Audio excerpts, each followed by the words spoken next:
पवन सिंह का नवरात्रि गीत का रिलीज डेट अभी अभी कंफर्म कर दिया गया है। तो कब गाना रिलीज किया जाएगा सारा कुछ मैं आपको इस वीडियो के अंदर बताऊंगा। उससे पहले अगर आप पवन सिंह के सच्चे वाले फैन हो गए तो वीडियो को दिल से लाइक करके चैनल को सब्सक्राइब कर लीजिएगा।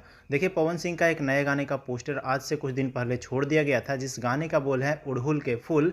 इस गाने को रिलीज किया जाने वाला है माँ अम्मा फिल्म भक्ति यूट्यूब चैनल से। और बता दें, इस गाने को रिलीज किया जाएगा कल सुबह 9 बजे। जी हाँ दोस्तों, आपने सही सुना, माँ अम्मा फिल्म के ऑफिशियल यूट्यूब चैनल से पवन सिंह का नया गाना उड़हुल के फूल को सुबह सुबह 9 बजे कल रिलीज कर दिया जाएगा। यानी 13 अक्टूबर को गाना रिलीज 9 बजे हो जाएगा। और बता दें, इस गाने के अंदर म्यूजिक दिया गया है प्रियांशु सिंह का, और इस गाने के अंदर पवन सिंह के साथ में आवाज़ दी है शिवानी सिंह। और सबसे बड़ी बात यह है दोस्तों कि इस गाने को लिखे हैं विनय बिहारी, जो कि बहुत ही फेमस राइटर हैं और बहुत ही साफ सुथरा गाना लिखते हैं। और यह देवी गीत बहुत ही बेहतरीन देवी गीत आने वाला है, तो इंतजार है गाना आने का। बाकी आप लोग को वीडियो कैसा लगा कमेंट करके ज़रूर बताइएगा। मिलते हैं हम किसी नए वीडियो के साथ में। धन्यवाद।